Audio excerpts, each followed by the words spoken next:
Josemaria Escriva is known as the saint of ordinary life. It was Escriva who founded Opus Dei, meaning the work of God, on the principle that people can find God right in the middle of their everyday lives. Yo no he fundado el Opus Dei. El Opus Dei lo ha hecho, es cosa del Señor. Yo no he sido más que estorbo. ¿Está claro? Josemaria had a powerful vision that deep spirituality could infuse every aspect of people's lives, and they could love and serve God in their everyday work, with their families and in their friendships. Tú y yo debemos ser rebeldes de los otros, de los que dan soluciones. Soluciones de justicia y soluciones de caridad. Soluciones de cristiano. He was a priest who spent his life teaching ordinary people that living for God is not just for priests and nuns. Sed santos como es santo mi Padre Celestial. Y eso no lo dice solo a los que llevamos estas cosas, ¿eh? Dice a todos, a todos.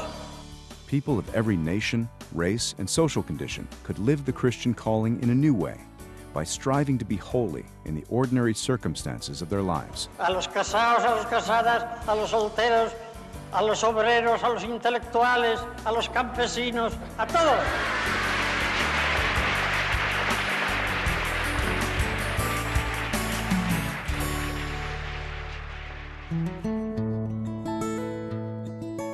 Josemaria Escriva's openness to the will of God began at an early age. Born into a devoutly Catholic family, Josemaria would recite all his life the prayers his mother taught him. He suffered many hardships as a child. His 3 younger sisters died. His father's business collapsed, and the family had to move to another city where they struggled to get by. When he was 15, he began to sense that God had a special mission for him. He had dreamed of being an architect, but instead became a priest to be ready for whatever God was asking, praying fervently, "Lord, let me see what you want." During a retreat in Madrid, God showed him what he wanted. It was Opus Dei, a part of the Catholic Church that spreads the remarkable message that a person can find holiness in ordinary life. Father Josemaria would dedicate his whole life to developing Opus Dei. Whenever he was asked about what happened that day, he would simply respond, "I saw Opus Dei."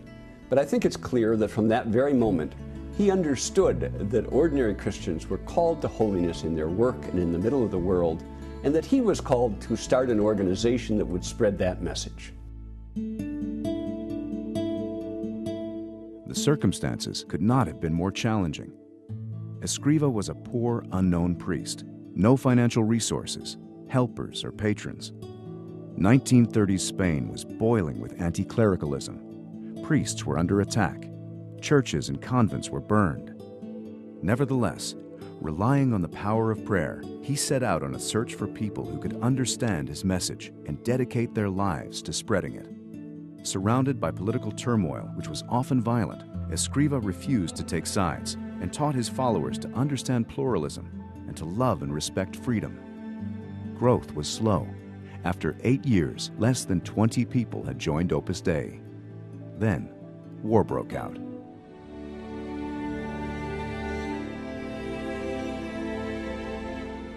The Spanish Civil War brought even fiercer religious persecution. Thousands of priests and nuns were murdered. Father Josemaria was forced to abandon his clerical dress and to go into hiding in Madrid, moving from place to place to avoid capture and death. For a while, he hid in an insane asylum, pretending to be mentally ill. Later, he and a few members of Opus Dei found refuge in the consulate of Honduras, where they lived in a single room. During this time, he still ministered to many people, at times risking his life to do so. This was a time of great danger for all priests, but Father Josemaria felt he could not simply sit out the war in hiding, unable to carry out his priestly activities or work at the development of Opus Dei. So he decided to try to escape to the nationalist zone where religious activities were permitted. In the fall of 1937, Escriva traveled incognito to Barcelona, and from there, joined a group of smugglers for a series of dangerous night marches through the Pyrenees Mountains into Andorra. For the remainder of the war, he struggled to re-establish contact with the members and friends of Opus Dei. The Civil War left Spain destroyed. A few months later, the Nazis invaded Poland, beginning the Second World War that devastated Europe. Spain remained neutral, but suffered scarcity of food and extreme hardship. Despite the difficult conditions, Father Josemaria immediately resumed his activities in Madrid, and Opus Dei began to grow rapidly. It spread to other Spanish cities, and in 1944, 3 lay members, all engineers, became the first priests of Opus Dei. From the beginning, Escrivá had seen that Opus Dei would be for all people and for all time. In 1946, he traveled to Rome to seek Vatican approval so that international expansion could begin. He would live there for the rest of his life. By the mid-1970s, Opus Dei would be flourishing in over 30 countries on 6 continents.